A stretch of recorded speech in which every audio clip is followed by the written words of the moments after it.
일주일에 한 번씩 보다가 이렇게 두 번씩 보는 거 좋네요. 네. 하나님께서 오늘 베드로전서 두 번째 시간인데 거룩에 대한 말씀입니다.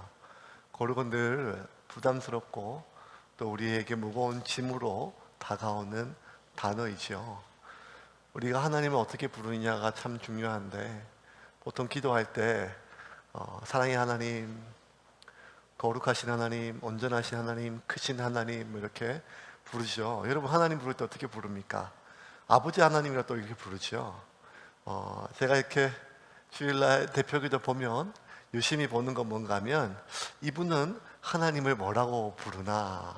제가 왜 이런 버릇이 생겼는가 하면 장로님들이 보통 주일날 대표기도 하는데 장로님들은 수사 어구들이 막 주일날 이렇게 많으세요. 그래가지고 막 거룩하시고 창조주시고 어미로우시고 막 어미가 뭔지도 잘 모르겠는데 막 어미로우시고 막 뭐 하시는데 제가 최고 아주 웃겼던 건 뭔가 하면 막 너무 막 그렇게 많이 쓰다가 이 장로님이 이제 쓴 걸 보고 읽는 게 아니라 그냥 막 흥분하셔가지고 막 나중에 막 대자 대비하신 하나님 하면 가볍게 대자 대비는 주로 우리 쪽보다 조계사 쪽에서 많이 쓰시는 그런 단어인데 대자 대비가 뭐 이렇게 자비로운 하나님이니까 뭐 이렇게 잘못된 건 아니지만 그래도 또 남의 쪽 거를 우리가 가져왔으나 이렇게 생각이 들 정도로 썼는데 저는 하나님을 늘 어떻게 부르는가 하면 거룩하신 하나님 이렇게 먼저 부르는 것 같아요.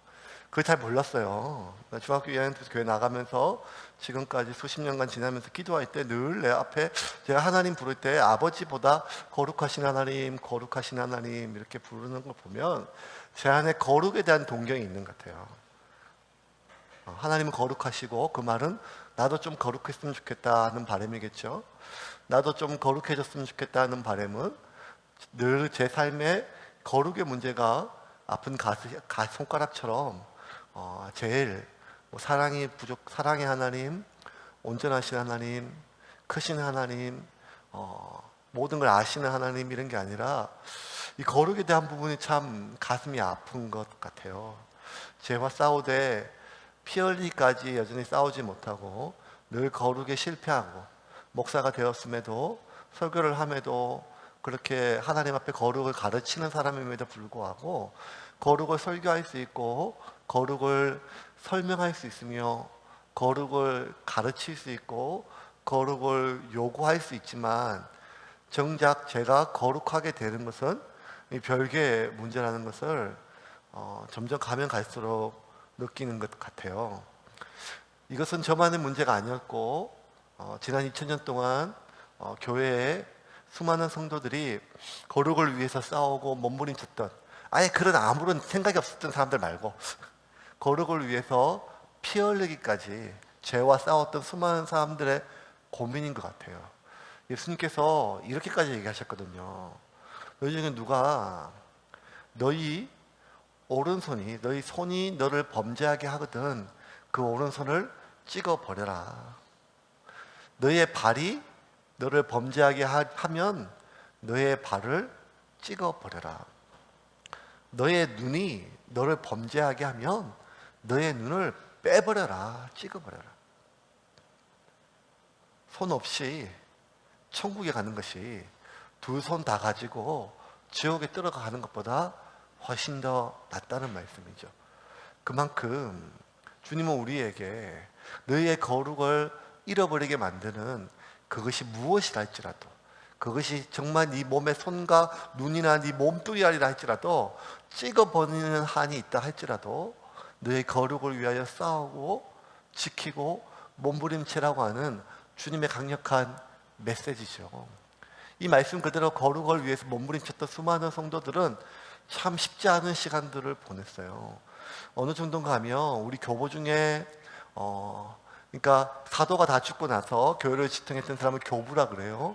교부 중에 오리겐이라고 하는 사람은 정말 죄악과 싸우다가 도저히 안 돼서 성적인 욕망에 대해서 더 이상 자기 안에 끌어오는 것을 자기 안에 용납하지 못하고 스스로 거세를 했어요. 교회사를 보면 실제로 마가복음 9장에 찍어버리라 이 말씀을 그대로 해서 오른손을 자른 사람도 있고 눈을 스스로 뽑아버린 사람도 있고 발을 스스로 잘라버린 그 사람들이 있었습니다. 이런 극단적인 정말 눈을 뽑고 손을 자르고 발을 찍어버리기까지는 아니지만 그럼에도 불구하고 지난 2000년 동안 거룩과 싸우기 위하여 거룩해지기 위해서 거룩해지기 위하여 몸부림치기 위한 몸부림들이 참 많았죠. 어떤 이들은 이 세상 속에 내 살면서 세상의 욕망을 내가 이길 수 없기 때문에 세상 속세를 떠나서 세상을 떠나서 수도원으로 산속으로 광야로 들어가서 수도원에 가서 그렇게 살기도 하고 또 수도원에서조차 사람들끼리 부대끼며 서로 미워하고 싫어하는 이러한 사람들의 어떤 그런 욕망들을 견딜 수 없어서 어떤 사람들은 수도원이 아니라 아예 아무도 없는 사막이나 광야 속에 홀로 가서 홀로 일평생을 은둔자로 그렇게 살았던 사람들도 있습니다. 이렇게 보면 거룩에 대한 이런 극단적인 열망들이 사실 교회사에 정말 위대한 성인을 낳는 그런 기회가 되기도 했어요. 수도원을 통해서 광야를 통해서. 하지만 대부분의 사람들은 거룩한 삶의 스스로를 실패했다고 여겼어요. 왜냐하면 죄의 욕망은 나의 외부에 있는 것이 아니라 나의 내부에 있다는 것이 점점 발견됐기 때문이에요. 거룩을 위해서 몸부림치면 칠수록 지금까지는 내가 유혹을 받아서 넘어졌다 생각했는데 그렇게 유혹하는 세상과 떠나고 그렇게 나를 죄에 빠지게 만드는 손과 눈을 다 뽑는다 할지라도 내 깊은 나의 내면 속에 있는 결국 죄의 욕망은 나의 외부에 있는 것이 아니라 나의 내부에 있다는 것을 깨닫고 철저하게 거룩에 대한 싸움의 실패자로 그리고 패배자로 아파했던 사람들이 참 많았습니다.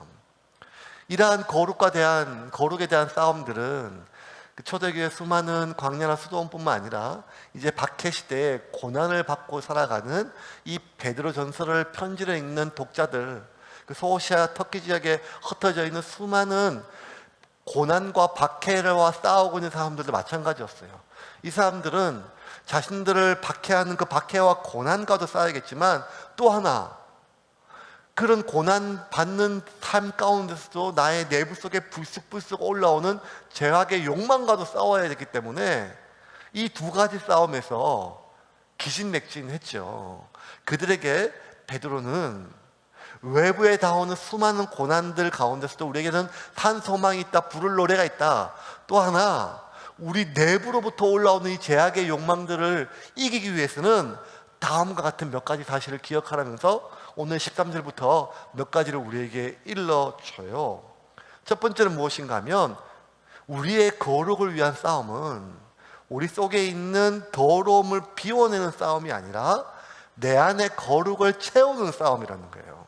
우리 13절부터 15절까지 한번 읽어볼까요? 오늘 본문입니다. 같이 읽겠습니다. 시작. 그러므로 너희 마음의 허리를 동이고 근신하여 예수 그리스도께서 나타나실 때에 너희에게 가져다 주실 은혜를 온전히 바랄지어다.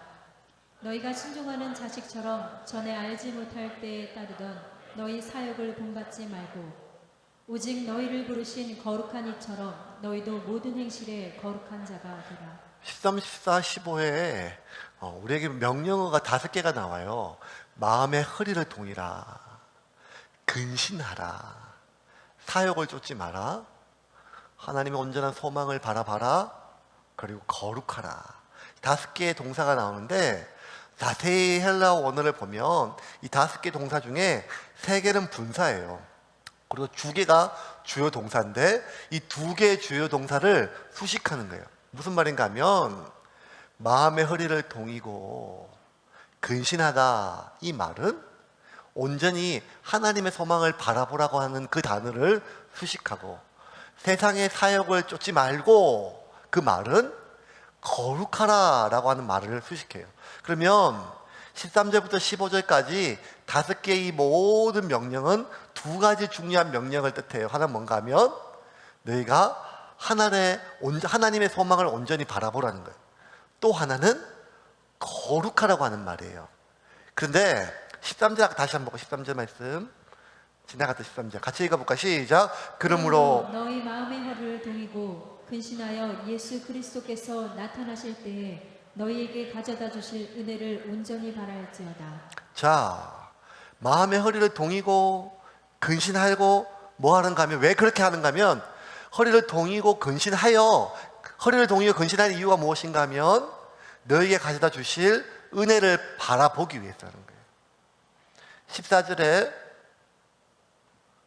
너희가 순종하는 자식처럼, 죄에 순종하는 자식처럼 전에 알지 못할 때에 따르던 너희의 사욕, 옛사람의 썩어져갈 구습을 쫓지 말라. 왜? 15절 오직 너희를 부르신 거룩한 이처럼 너희도 모든 행실에 거룩한 자가 되라. 그러면 주요 동사가 예수님이 가져다 주실 소망을 온전히 바라라, 소망을 바라라 하나하고 거룩하란 말, 이 두 단어가 주요 동사인데, 이 두 단어가 사실은 동일한 의미이고 구조상 동일한 중요성을 가져요. 왜냐하면 소망과 거룩은 서로 동전의 양면처럼 밀접하게 연결이 되어 있기 때문이에요. 여러분, 우리가 편히 생각할 때 거룩이라고 하는 면이, 동전에 한 면이 거룩이면 뒷면이 타락이거든요. 그러면 타락은 뭔가 하면 오히려 뒷면은 하나님의 징벌, 심판이 뒷면이 맞아요. 그런데 지금 베드로는 우리에게 얘기를 뭔가 하면, 너 죄를 어기면, 거룩을 잃어버리면 소돔과 고모라 같이 다 불탔다, 죽었다. 그러니 정신을 바짝 차리고 죄를 끊으라, 거룩하라, 이게 맞는데, 지금 베드로가 지금 우리에게, 아니 우리를 비롯하여 소아시아 흩어진 수많은 사람들에게 거룩을 위하여 주는 가장 중요한 교훈은 무엇인가 하면, 너희가 거룩해지기 위해서는 이 죄를 어기면 하나님의 진노가 얼마나 큰지, 그리고 그로 인하여 네가 받을 죄가, 그 심판이, 고통이 얼마나 큰지 그것을 기억하라. 그게 아니라 오히려 반대로 거룩 안에 있을 때 너희가 하나님이 주실 소망을 바라보라는 거예요. 반대로 두려움 때문에 죄를 멀리는 것이 아니라 너희가 소망을 바라보면 너희는 거룩을 지킬 수 있다는 말이에요.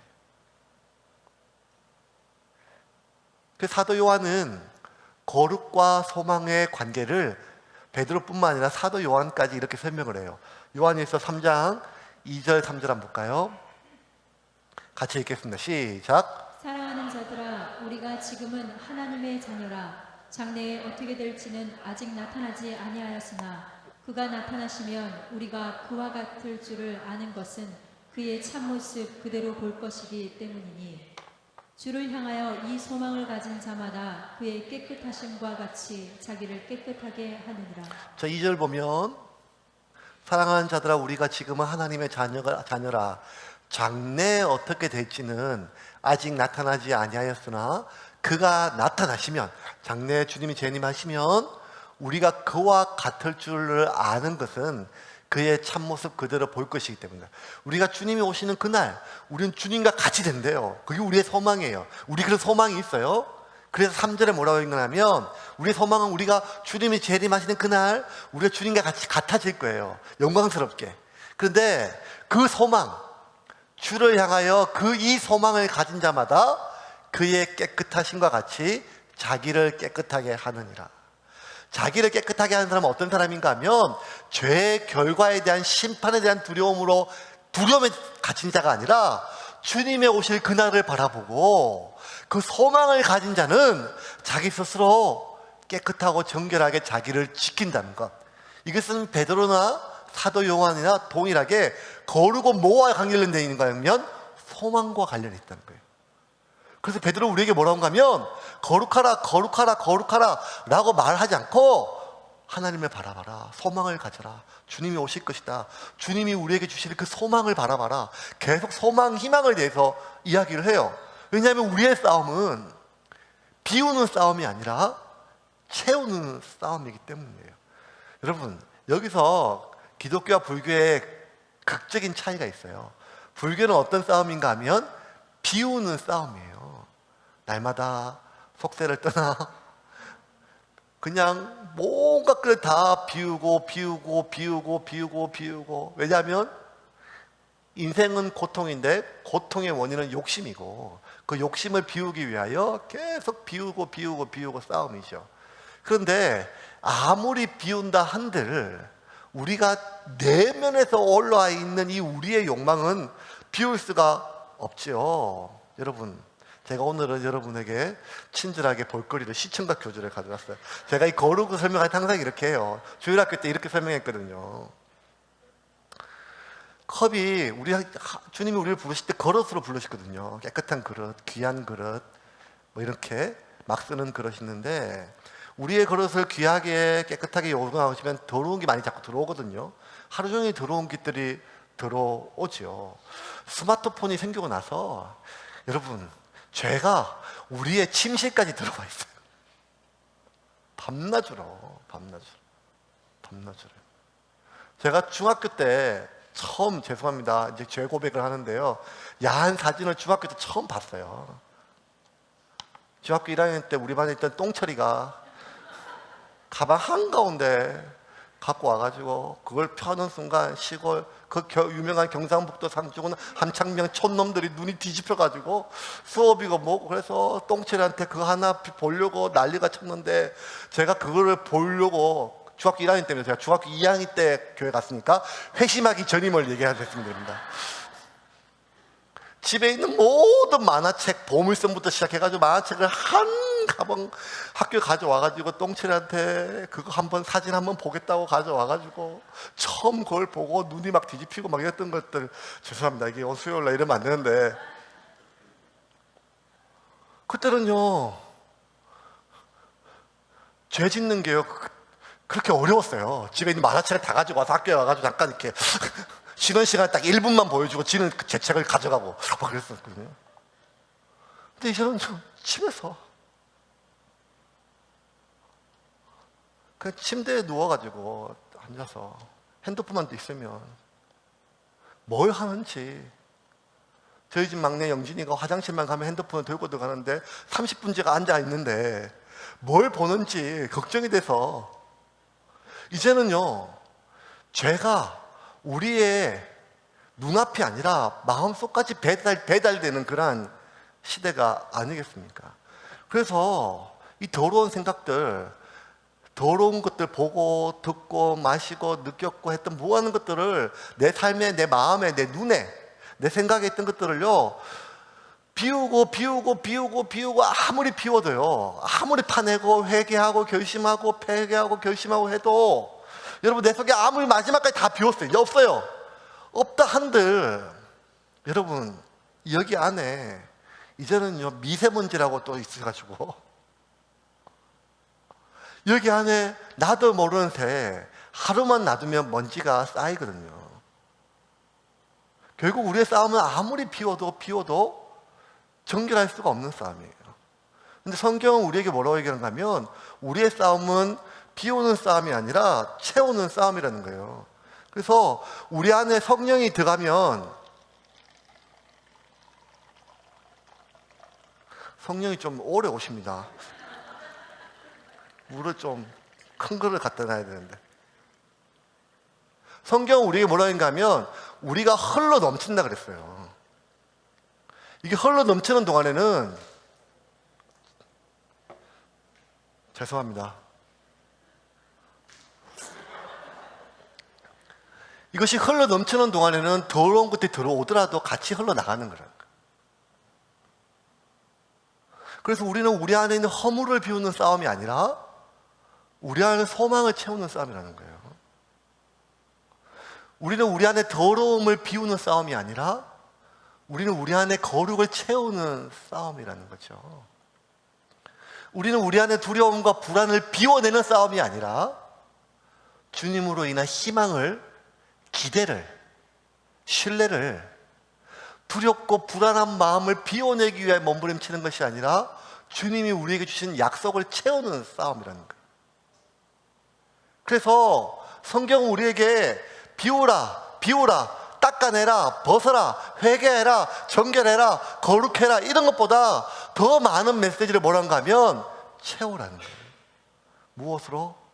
허물을 비우는 싸움이 아니라 허무한 삶을 달래기 위해서 온갖 세상의 즐거움이 아니라, 허물을 비우는 싸움이 아니라 소망을 채우는 싸움이고, 두렵고 불안한 마음을 비워내는 싸움이 아니라 주님이 주신 우리에게 약속을 채우는 싸움이며, 더러움을 비워내는 싸움이 아니라 우리 안에 거룩함을 채우는 싸움이라고 성경은 이야기를 해요.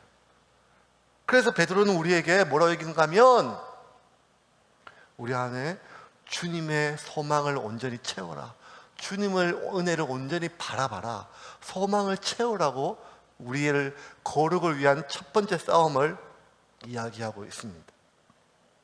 왜 그렇게 우리는 주님 우리의 싸움이 비우는 싸움이 아니라 채우는 싸움이라고 했을까요? 첫 번째 이유는요, 비우는 싸움은 실패할 수밖에 없어요.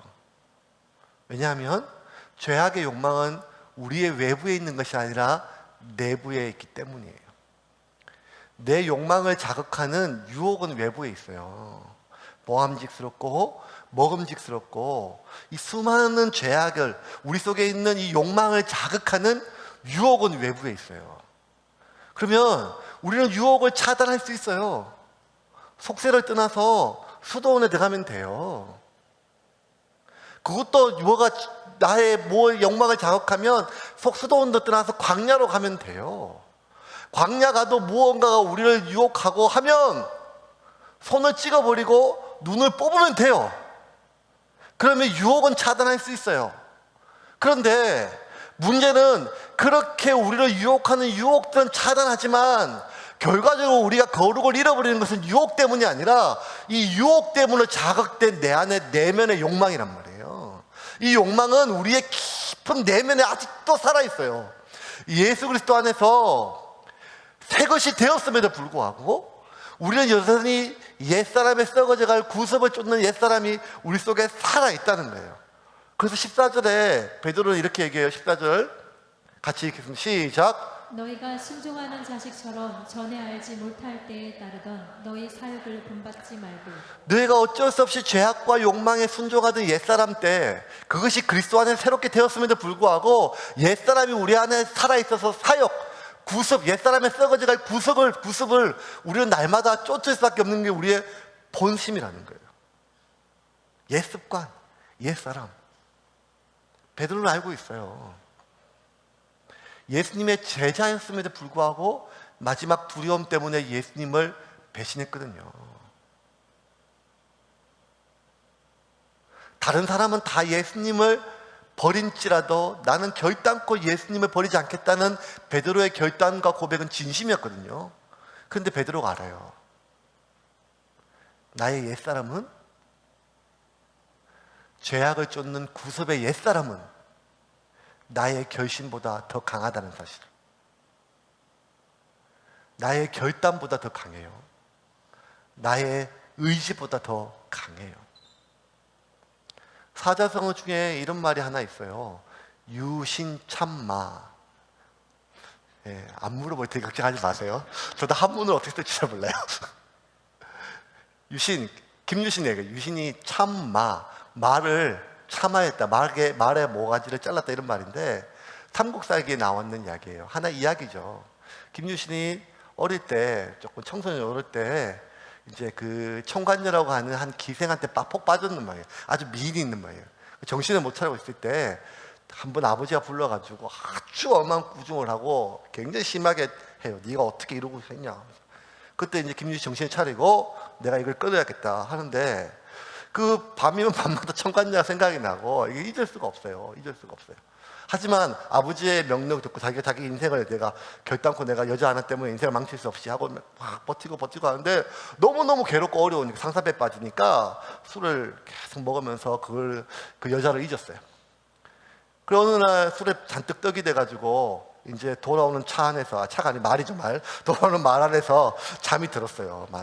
음주운전을 한 거죠. 운전하다가 말 위에서 잠이 들었어요.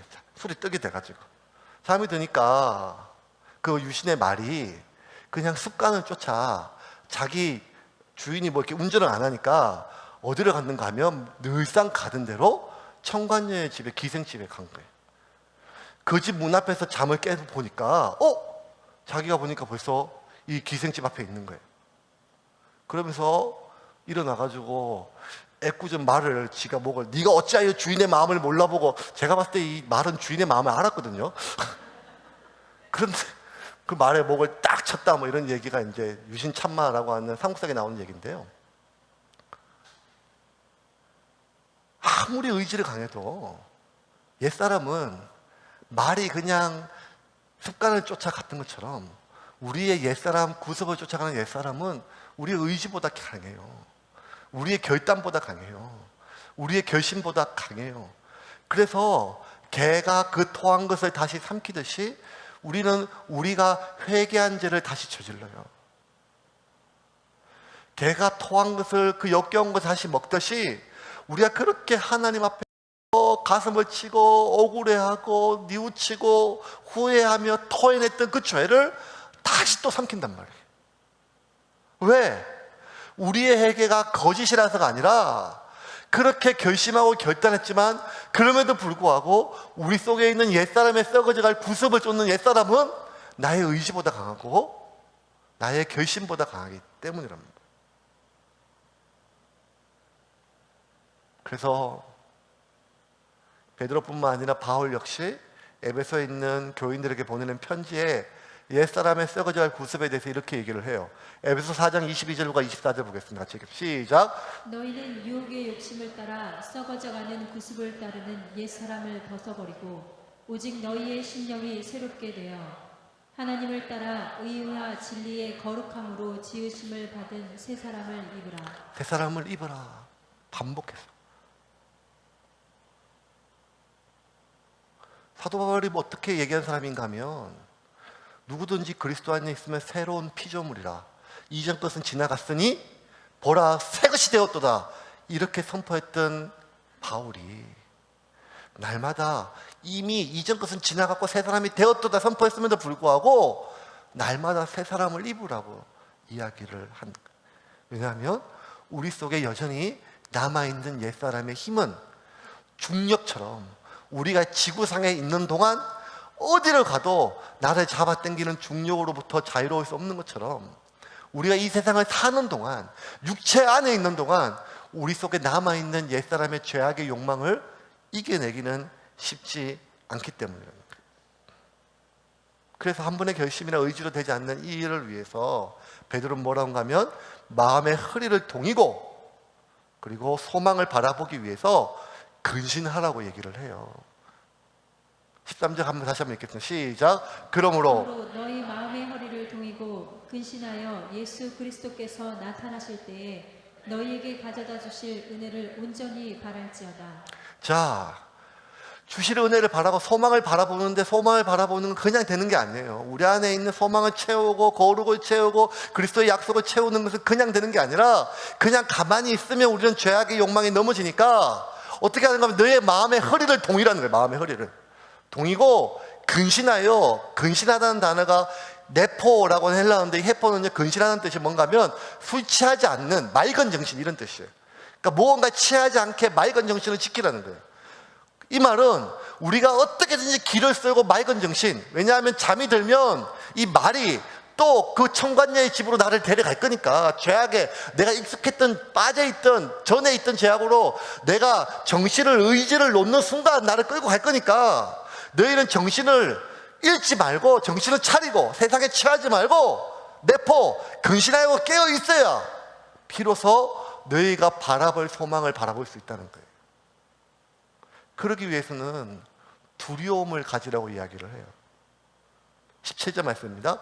17절 말씀 시작. 외모로 보시지 않고 각 사람의 행위대로 심판하시는 이를 너희가 아버지라 부른즉 너희가 나그네로 있을 때를 두려움으로 지내라. 그리스도 안에 평안이 있어라. 우리에게 산 소망이 있다. 세상이 너희를 이기지 못할 것이다. 그리고 너희는 안전하다. 이렇게 얘기하지 않고 베드로는 안 그래도 지금 박해와 싸우고 있는 성도들에게 뭐라고 얘기인가 하면 외모로 보시지 않고 각 사람의 행위대로 심판하시는 이를 너희가 아버지라 부른즉 너희가 나그네로 있을 때를 두려움으로 지내라. 무슨 말인가 하면 결국 우리의 외모나 행위가 아니라 마음의 중심을 따라 우리를 심판하시는 하나님을 그 두려워하는 마음으로 있으라는 거예요. 그 두려움이 너희를 살릴 거라는 거예요. 너희가 정신을 잃어버리고 옛사람의 썩어질 구습에 따라 하나님을 떠날 때 너희가 어디까지 타락할 수 있고 너희가 타락했을 때 어디까지 비참해질 수 있는지를 기억하라는 거예요. 여러분, 우리로 하여금 정신을 잃게 만드는, 근신하지 못하게 만드는 취함은 세상의 즐거움이나 유혹만 있는 것이 아니라 또 뭐가 있는가 하면 우리로 하여금 거짓되게 우리에게 평안을 전하는 거짓 선지자예요. 위장된 평안이에요. 거짓된 선지자예요. 이것이 훨씬 더 위험해요. 이만하면 됐어. 그 정도면 됐어.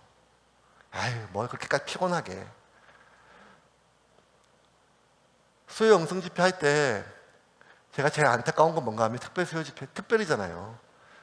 1년 내내 제가 아무것도 강조하지 않지만 그래도 이 4주 동안 나와서 좀 기도하라고 하는데 안 나와도 될 분들만 여기 앉아 계시고 정말 나와야 될 제 인간들은 지금 다 테레비 앞에 앉아 있단 말이에요. 물론 쉽지 않아요. 직장 가고 먹고 살고 퇴근하고 어려워요. 매주 오라는 것도 아니고. 그런데 어떻게 된 것이 점점 나를 올가매는 모든 것으로부터 자유하고 싶은데, 회사도 돈 많이 주는 회사보다 자유시간이 많은 회사, 빨리 진급할 수 있는 회사보다 나를 올가매지 않는 회사, 마음의 평안, 몸의 평안, 심지어 교회조차도 나를 귀찮게 안 하는 교회, 나를 귀찮게 안 하는 목사. 주일에 한 번 예배 드리면 땡이에요. 칼같이 아무도 주지 않는 평안을 혼자 누려요. 세상이 알 수 없는 그 평안을요. 나 오늘 예배 드렸으니까. 더 피곤해지는 것도 싫고, 더 예배도 싫고, 더 은혜 받는 것도 싫고, 한때 나도 다 해봤고, 다 훈련 받아봤고, 다 열정을 가지고 뭘 해봤고, 결국엔 또 같이 넘어지는데, 그냥 다 이러니까 어떤 마음이 있는가 하면, 이만하면 내가 무슨 바람을 피는 것도 아니고, 내가 엄청난 죄를 저지른 것도 아니고, 일주일에 한 번 예배 드리고 11조 내고 이만하면 남들도 다 그러니까. 여러분, 소돔과 고모라에서 딴 사람들보다 좀 더 나은 게 무슨 의미가 있겠어요? 남들보다 더 타락하지 않은 게 무슨 의미가 있겠어요? 그게 소돔과 고모라라면. 지금 2019년 우리가 살고 있는 이 대한민국의 이 세상이요, 어떤 세상인지 우리가 신문 속에 나와 있는 수많은 이야기들이요, 소돔과 고모라보다 훨씬 더 심한 세상인 걸 우리가 알고 있잖아요. 성적으로 뿐만 아니라 돈으로 사람을 죽이는 것이 아니라 사람의 장기를 내다 팔고, 교회가 직분을 매직하고 세습을 하고 목사가 타락하고, 이 모든 세상 속에서 기준치가 완전히 낮아버리는 이 세상 속에서 내가 그냥 남들보다 이만하면 괜찮지 하는 그 생각이 무슨 도움이 되겠습니까? 그런데 우리 안에 주님도 주지 않았던 그 평안이 우리 안에 있어요. 이만하면 뭐 그렇게까지 피곤하게, 그렇게까지 골치 아프게. 베드로는 우리에게 뭐라고 했는가 하면 두려움을 가지래요. 그 하나님이 주지 않은 스스로 만든 위장된 평화와 스스로 만든 위장된 그 모든 면죄부를 내려놓고 이 시대를 향하고 나를 향하신 주님의 그 부르심을 두렵고 떨림으로, 사도 바울조차도 죄악과 싸우기 위하여 피 흘리기 싸우는 사도 바울조차도 나는 날마다 죽노라, 구원을 이루기 위하여 목숨 걸고 날마다 죄와 싸우는데, 그냥 귀찮은 게, 불편한 게, 그 어떤 핍박과 고난보다 귀찮으면, 불편하면 아예 마음을 닫아버리는 이 세대 가운데 주님은 우리에게 명령을 하세요. 너희가 하나님을 떠났을 때 어디까지 타락할 수 있는지, 다윗을 보라. 그가 한때 얼마나 하나님 앞에 깊이 있게 온전한 예배자였는지를, 그게 중요한 것이 아니라 다윗조차도 하나님을 떠났을 때 그가 어디까지 타락할 수 있고 그 타락의 결과로 어디까지 비참해지면 본인뿐만 아니라 본인의 자녀와 온 가족이 얼마나 비극 속에서 고통을 당했는지, 하나님의 사람이 하나님을 떠날 때 어디까지 타락하고 어디까지 비참해질 수 있는지를, 그 끝을 두려워하며 너희의 마음의 허리를 동이고 소망을 채우고 근신하여 너희 안에 하나님의 거룩을 채우라고 베드로는 우리에게 명령하고 있습니다. 그러므로 베드로의 마지막 결론은 우리에게 거룩은 수단이 아니라 목적이라고 이야기를 해요. 우리 20절과 21절 마지막 절 읽고 말씀을 좀 정리하겠습니다. 20절과 21절 같이 읽겠습니다. 시작. 그는 창세전부터 미리 알린 바 되시니나 이 말세에 너희를 위하여 나타내신 바 되었으니 너희는 그를 죽은 자 가운데서 살리시고 영광을 주신 하나님을 그리스도로 말미암아 믿는 자니 너희 믿음과 소망이 하나님께 있게 하셨느니라. 20절 보면 그는 창세전부터 미리 알리신 바 되시니나 이 말세에 너희를 위하여 나타내신 바를 되었느니라. 이 거룩은요, 우리가 세상을 창조하기 전부터 하나님이 나를 향한 계획이라는 거예요. 지난주부터 수요일에 제 리듬이 깨졌습니다. 수요일날 한 여름 8월 또 9월까지 좀 편하게 있었죠. 수요일이 편하면 월요일도 쉴 수 있습니다. 근데 이제 월요일 아침부터 설교 준비를 해야 돼요. 긴장되기 시작해, 긴장되기. 그 지난주, 이번 주 들어서서 월요일 나가야 돼. 열심히 설교 준비하면 이렇게 베드로전서 또 거룩이 나니까 더 불편한 거예요. 근데 오늘 아침에 제가 신기한 걸 경험했어요. 오후가 되고 말씀을 준비하고 교인들이 오고 저녁에 오면서 지난주까지만 해도 방학이 끝난 아쉬움이 있었는데 오늘 일주일이 좀 월화가 불편했음에 불구하고 오늘 마음이 참 편한 거예요. 이걸 몸은 불편한데 마음이 참 편한 거예요. 교인들이 와서 밥을 먹고 예배 드리기 위해서 뒤에 앉아서 찬양하고 예배하는데 제 마음이 되게 편한 거예요. 여러분, 비밀 하나 알려줄게요. 제가 목사가 맞는 모양입니다.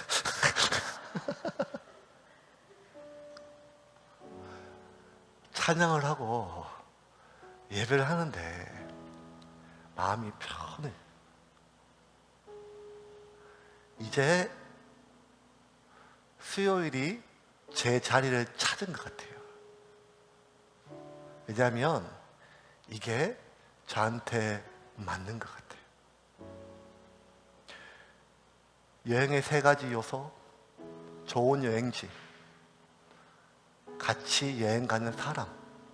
하지만 제일 중요한 게 여행이 여행인 것은 여행지나 사람이 아니라 돌아올 집이 있어야 여행일 수 있죠. 돌아올 집이 없다면 그는 여행이 아니라 떠돌이니까요. 여행을 여행이란 제자리로 앉혀놓는 것은 돌아올 집이 있기 때문입니다. 수요일이 제게 이제 제 자리를 찾은 것 같아요. 그리고 제 자리에 있을 때 비로소 모든 것이 원래 자리로 돌아온 평안함이 우리에게 있습니다. 거룩은 우리가 천국 가기 위한 수단이 아니라는 거예요. 거룩은 그 하나님의 무서운 벌을 피하기 위한 수단이 아니라는 거예요. 거룩은 창세전부터 나를 향하신 하나님의 계획이라는 거예요.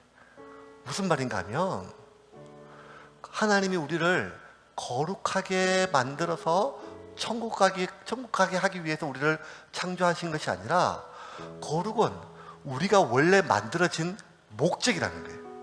왜냐하면 우리는 하나님의 형상을 따라 지음받았고 하나님은 우리에게 내가 거룩하니 너희도 거룩하라고 말씀하고 있기 때문입니다. 그러므로 거룩은 목적이 아니에요.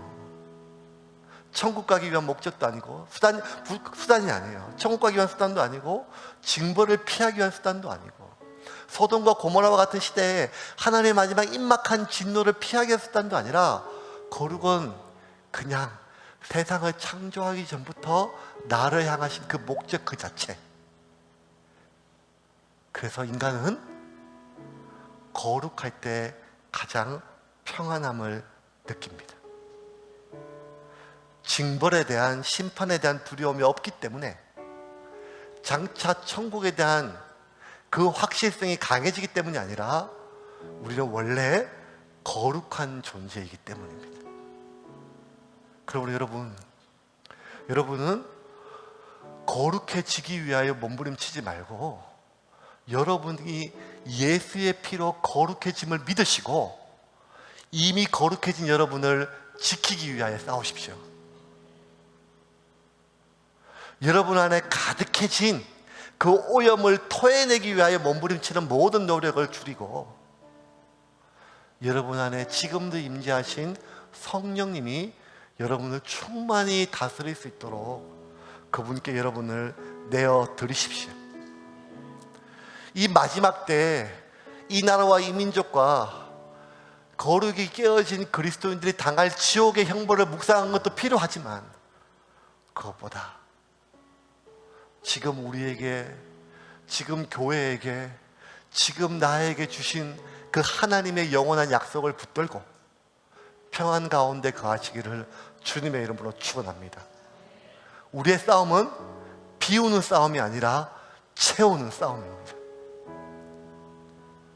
우리의 오늘 기도는 토해내는 기도가 아니라 주님의 성령을 마시는 싸움입니다. 그러므로 이 시간 하나님 오늘 나에게 임하여 주시옵소서. 주님, 내가 기도로 호흡할 때 주의 영이 나를 충만히 적시어 주시옵소서. 주님, 내가 주님의 임재 안에 들어가기를 원합니다. 그리하여 거룩을 잃어버린 채 불안과 두려움과 세상의 수많은 욕망 속에 찌들어 사는 것이 아니라 물고기가 물 안에 들어온 것처럼, 새가 하늘 안에 들어온 것처럼, 나무가 땅에 뿌리를 바른 것처럼 내가 하나님 안에 거룩한 상태를 회복하게 하여 주시옵소서.